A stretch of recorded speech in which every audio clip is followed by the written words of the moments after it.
और गाइस क्या हाल चाल है। आपका स्वागत कर रहा हूँ मैं कोलालमपुर मलेशिया में और साथ ही हमारी एक नई वीडियो में। तो मलेशिया आ चुके हैं हम लोग सिंगापुर से। अभी जस्ट फ्लाइट हमारी लैंड हुई है और हम लोग जा रहे हैं इमिग्रेशन की तरफ।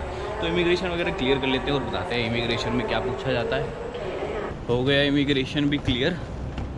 इमिग्रेशन में मुझसे मांगी flight ticket, return flight ticket और होटल बुकिंग तो नहीं मांगी, वीज़ा और रिटर्न फ़्लाइट टिकट मांगी। तुमसे कुछ पूछा? हाँ, मुझसे रिटर्न फ्लाइट मांगा। रिटर्न फ़्लाइट टिकट और वीज़ा मांगा होगा। हाँ, वीज़ा। तो ये बस ये दो चीज़ें मांग रहे हैं और उसके बाद में बस स्टैंप लग गई और हम लोग आ गए।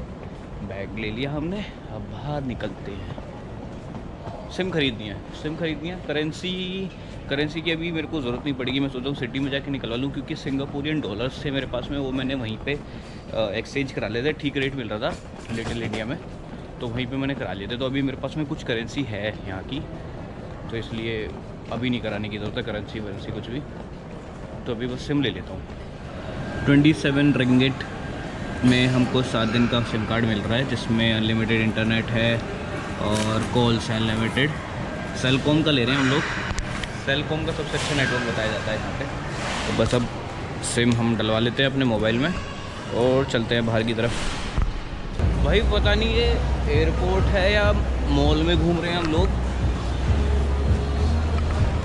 ज़रूरत वाली चीज़ें नहीं मिल रही। हमको जाना है अब यहाँ से अपने होटल कोलालमपुर, और कोलालमपुर सिटी से, मेन सिटी से ये एयरपोर्ट जो है ना, ये 50-57 किलोमीटर दूर है। तो मेट्रो भी जाती है KL एक्सप्रेस, पर वो महंगी है। तो हम लोग बस लेंगे। बस का एक बार और प्राइस पता कर लेते हैं। तो हमें लेवल 1 पे जाना है। अच्छा, ये आ गया बोर्ड ऑफ अब, ठीक है।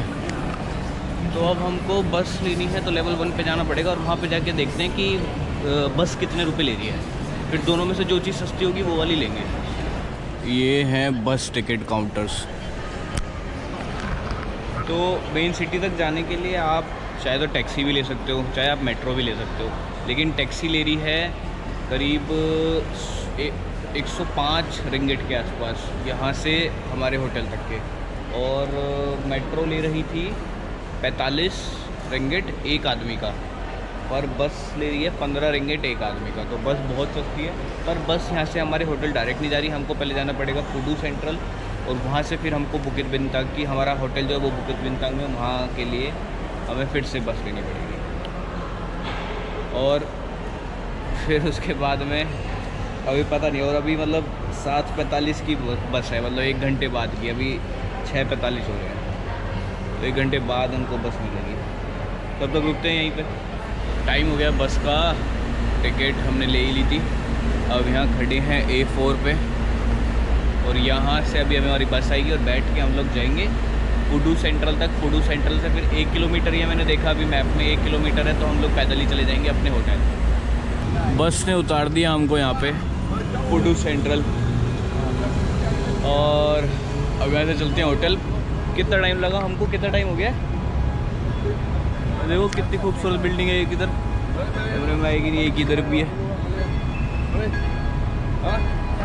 करीब 50 मिनट में आ गए।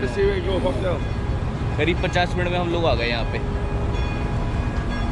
यहाँ से केवल 1 किलोमीटर है हमारा होटल और हमने वो लिया है बुकित बिनतांग में। ये देखो KL टावर दिख रहा है। ये जो ग्रीन रेड जो लाइट जो नज़र आ रही है, ये KL टावर है। और अभी मैंने बस से पेट्रोनस ट्विन टावर भी देखा था। बहुत खूबसूरत बिल्डिंग लग रही थी, बहुत सही है। बस वाले ने क्या चलाई है यार, बस वाले ने ऐसे उड़ाई है ना बस, खतरनाक एकदम। ये कितना सुंदर लग रहा है, देखो KL टावर देखो हो रहा। अच्छा, हमारी जो फ़्लाइट थी जो हमको पड़ी थी हम मलेशिया आने के लिए, कोलालमपुर आने के लिए, ये हमको पड़ी थी 4000 रुपये की। 4100 रुपये की पड़ी थी हमको और हम लोग सिंगापुर से मलेशिया आ गए। ये किसी चीज़ की पार्किंग है और पार्किंग के अंदर ही स्टॉल्स लगाए हुए हैं स्ट्रीट फूड के। और हमको भी भूख लग रही है बहुत, सीधे सीधे चलना है। हमको भूख लग रही है अभी बहुत, तो हम लोग कोई इंडियन रेस्टोरेंट ढूंढते हैं और देखते हैं, खाते हैं वहाँ पे, फिर उसके बाद में जाएंगे होटल। पहले खाना खाएंगे। एकदम खाली खाली सा हो गया है रात को 8:30 बजे भी। मतलब बाइकें वगैरह गाड़ी वाड़ी चल रही हैं जैसे रात को सब लोग अपने घर जा रहे हों, बाकी ये सब खाली पड़ा है रोड वोड। जैसे फुटपाथ पे कोई नहीं चल रहा। जैसे वियतनाम में और सिंगापुर में हमको कितने दिखते थे, कितने सारे लोग। यहाँ भी गर्मी तो नहीं लग रही है, हवा चल रही है, उमस नहीं है यहाँ पे। जैसे वियतनाम में उमस हुआ करती थी ना, वैसे उमस नहीं है। सिंगापुर में भी ऐसा ही था। बहुत थी एक दिन तो सिंगापुर में। हाँ, सिंगापुर में दिन के मतलब रात के टाइम पे ऐसे नहीं हो जाता था, ठीक हो जाता था। बारिश हो जाती थी थोड़ी सी, उसके बाद फिर इतना। हाँ, उसके बाद तो हालत ख़राब हो जाती थी। अब यहाँ पे भी देखना है, मलेशिया में भी, कुआलालंपुर में रात को तो मौसम ठीक लग रहा है। अभी गर्मी वर्मी नहीं लग रही है, पर पता नहीं दिन कैसा जाएगा। तो अभी तो फिलहाल रात में तो ठीक लग रहा है मामला। यहाँ की रेड लाइट भी बड़ी अजीब सी है। हमको रोड क्रॉस करना था यहाँ पे, और जो क्रॉस करने वाली होती है लाइट, वो ग्रीन नहीं हो रही, रेड ही है तब से।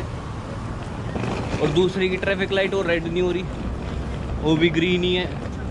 पिछले 7 मिनट से खड़े थे हम लोग, 7-8 मिनट से। अब हमने इंडिया की तरह ही क्रॉस कर लिया। फिर छोड़ो, देखी जाएगी। छोटी सी लिफ्ट है। तो 2 ही लोग आ सकते हैं। होटल वैसे तो ठीक सा लग रहा है। आ गए होटल, कर लिया सब कुछ। फिर मैं बताता हूँ, चलो एंट्री करते हैं। रूम देख लो, पहले रूम देख लो, फिर बताता हूँ कि कितने का है, क्या है।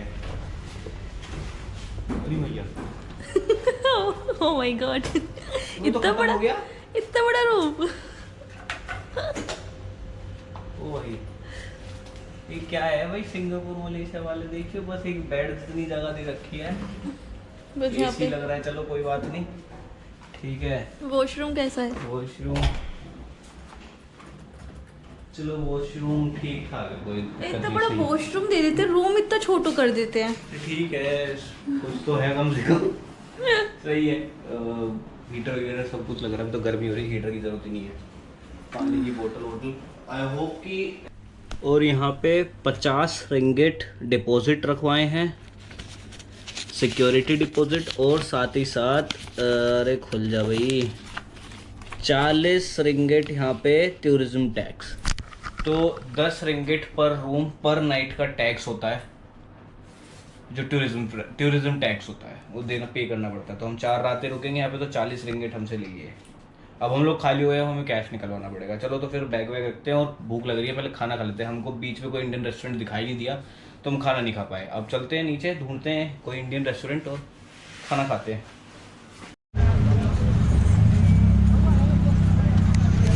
देख रहे हो भाई गाड़ी, मस्त गाड़ी एकदम। पैसे निकलवा लिए हैं, और अब चलते हैं इंडियन रेस्टोरेंट खाना खाने के लिए। हो गया खाना पीना, बढ़िया खाना पीना मिला बहुत दिनों बाद में, वियतनाम के बाद में आज मिला है। और अब मेरे पीछे जो आप देख रहे हो ना, ये समझ जाओ ये क्या है, जो अभी अभी फिर से देखोगे। देखो, ठीक है। तो इंडियन खाना बहुत बढ़िया है, और ये वाली खाना भी बहुत अच्छा है। तो ये हमारे नहीं बताओ ना, ये वाला मैं बता रहा हूँ ना, यहाँ पे मेरे को नहीं पता था कि यहाँ पे ऐसे मिल जाता है। वो हमारा होटल यहीं पे है। चलिए आज की वीडियो को यहीं पे ख़त्म करते हैं, और हम मिलते हैं आपसे हमारी अगली वीडियो में। तब तक के लिए बाय बाय।